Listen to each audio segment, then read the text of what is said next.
Halo cuy, balik lagi bersama gua. Kalau kalian inget ya, sekitaran awal November kemarin gue bikin konten akhir tahun banyak racun, dan di situ gua ngasih tahu bahwa si DTG atau Corsair Indonesia bakalan masukin beberapa lineup terbarunya Corsair. Ada keyboardnya K100 dan K60, terus ada mouse-nya Qatar Pro. Tapi yang gue dapet info ini Qatar Pro-nya baru yang wired version doang. Kalau yang wireless-nya itu entah kapan. Padahal di website luar, di website globalnya Corsair itu yang wireless version udah ada. Dan satu lagi ada PSU-nya Corsair CXF. Dan untuk di video kali ini gue akan mereview si Qatar Pro yang wired, karena memang adanya yang wired doang ya. Yang wireless-nya entah kapan. Yuk kita mulai aja reviewnya. Untuk kelengkapannya sendiri standar banget karena ini merupakan mouse budgetnya Corsair. Kita cuma dapat dus, ada beberapa buku-buku manual, terus ada kartu garansi dari DTG, dan dapat satu buah mouse-nya beserta kabel yang udah nempel, dan kita juga dapat sebuah kabel ties. Untuk spesiesnya sendiri dia ini ambidex right hand. Seperti yang biasanya gue bilang, ambidex tuh berarti sep kanan dan kirinya itu sama, simetris. Cuman bedanya kalau ada right hand di belakangnya, itu berarti di bagian kiri ada mouse button 45, tapi di sebelah kanannya ini nggak ada. Jadi sebenarnya prioritasnya adalah untuk pengguna tangan kanan. Tapi seandainya terpaksa, atau pengguna tangan kiri juga nggak masalah dengan adanya tombol yang harusnya ada di bagian kanan, yaitu bisa juga dipakai oleh pengguna tangan kiri alias kidal.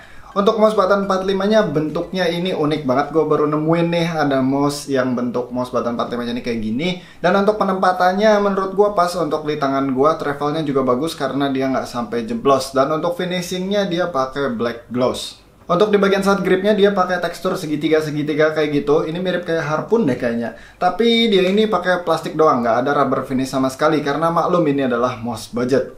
Kemudian untuk di bagian scroll wheelnya ini udah dilapisin karet, ada teksturnya, dan karetnya pun bagus karena kerasa ngegrip. Dan untuk feel dari si scroll wheelnya gue suka-suka aja karena dia stepnya itu berasa tapi cenderung smooth.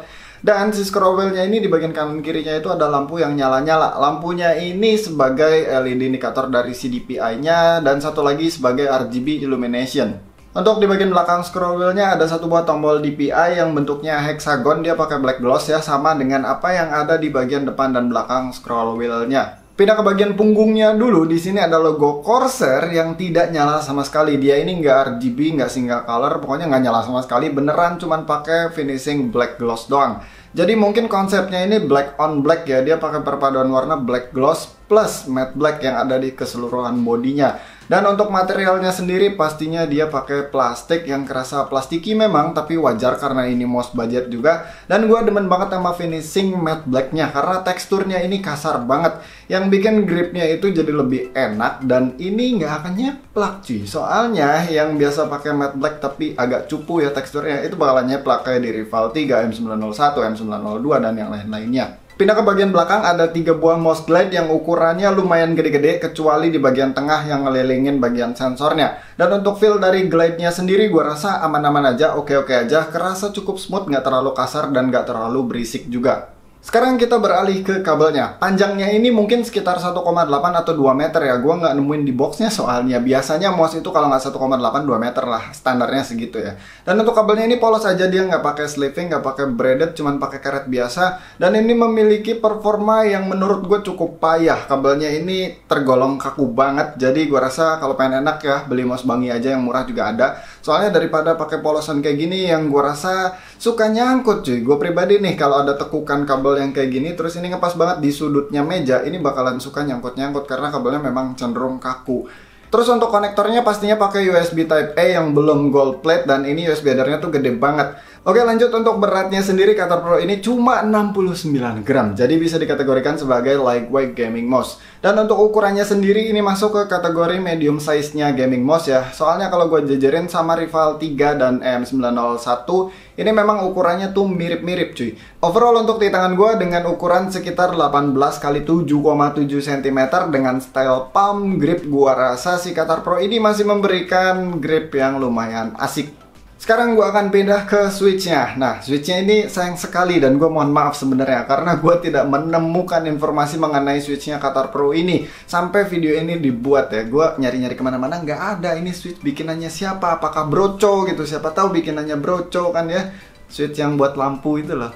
Ya elah, Canda, kaku amat lo kayak kabelnya Qatar Pro. Bahkan lifespan aja gue nggak nemuin untuk switchnya si Qatar Pro ini. Yang jelas by feel doang sih, ini kayaknya switchnya Omron dah, nggak jauh-jauh dari D2FC. Mengenai lifespan-nya kalau untuk harga segini gue tebak mungkin di sekitaran 10 juta atau 20 juta kali klik doang. Tapi siapa tahu Corsair ngasih 50 juta kali klik, yang gue rasa agak mustahil karena ini mouse lumayan murah banget cuy. Yang jelas dari segi feel-nya gue suka-suka aja karena travelnya ngepas, nggak ketinggian, nggak keceperan, terus dia nggak berat juga, tactile-nya juga bagus, suara klikinya bagus, dan responnya juga cepat.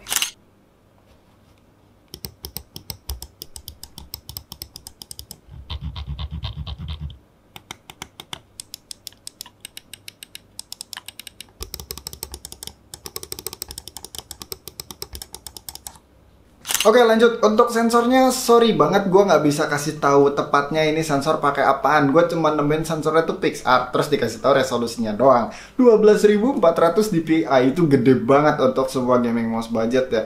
Yang jelas kalau gue nilai berdasarkan feel dan harga segini aja, ini nggak akan jauh-jauh dari 3310, 3325, dan 3327. Tapi ya gue nggak ngerti kenapa Corsair ngeboost resolusinya jauh banget sampai 12.400 dpi. Soalnya kalau kita ambil ke 3327 aja itu paling di 6000 7000 dpi sekitaran segitu, terus di boostnya sampai 12.400. Gue juga bingung ya. Dan kalau seandainya ini ya Corsair ngeboost dari segi tracking speed plus acceleration juga, kenapa nggak dicantumin? Padahal itu penting dan itu menjadi nilai jual menurut gua, tapi malah nggak dicantumin di dusnya. Dan seandainya tracking speed plus akselerasinya ini nggak di boost, ini basic aja ngambil dari 3325 atau 3327, kenapa DPI-nya di boost sampai sebesar itu, sampai 12.400 dpi, sedangkan ini mouse tuh cuma 69 gram. Yang gua sendiri untuk lightweight gaming mouse tuh demen banget pakai low resolution, asik banget buat diangkatnya tuh, enteng banget cuy, nggak bikin pegel.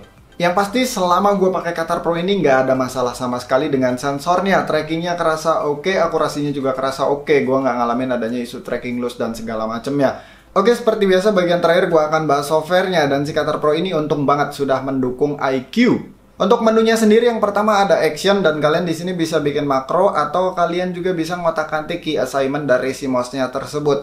Terus di tab keduanya ada lighting effect untuk ngatur si lampu-lampuannya dari yang bagian scroll wheel tadi. Terus ada pengaturan untuk hardware lighting juga, yang setahu gua ini bisa ngerunning si mode lampu-lampuannya tanpa kalian harus ngerunning si iQ-nya tersebut. Berikutnya untuk pengaturan DPI standar, kalian disediakan slidernya, tinggal di slide aja, terus kalian bisa ngepick warna untuk indikator DPI-nya tersebut. Dan yang menariknya lagi di bawahnya ini ada pengaturan untuk sniper mode, dimana sebenarnya Qatar Pro ini nggak memiliki dedicated sniper button kayak di M65, tapi kalian bisa gunakan tombol mouse 4 atau mouse 5 yang difungsikan sebagai sniper mode. Yang terakhir untuk di tab performance ada pengaturan untuk enhance pointer precision dan satu lagi pointer speed. Sayang sekali gue nggak menemukan adanya pengaturan polling rate di sini, jadi gue nggak tahu juga ini maksimal polling rate-nya ada di berapa hertz. Tapi gue udah ngetes pakai Zowie Red Checker dan ternyata Qatar Pro ini mampu nyampe ke angka sekitaran 1000 Hz. Oke, gue rasa reviewnya cukup, dan untuk si Qatar Pro ini harganya cuma Rp249.000. Itu terjangkau banget untuk sebuah Corsair.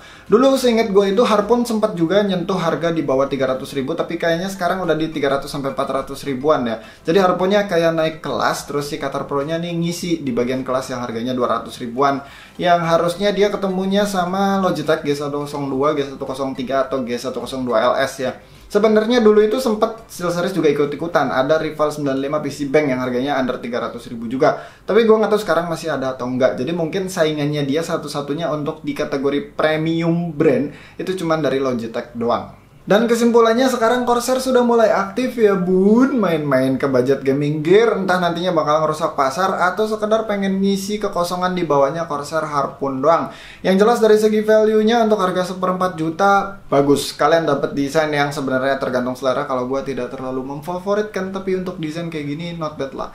Terus untuk build quality plastiknya juga bagus, dan sebenarnya yang paling gua demen dari Qatar Pro ini adalah textured matte black finishnya yang ngasih experience ketika digenggam itu asik banget untuk kategori mouse budget ya.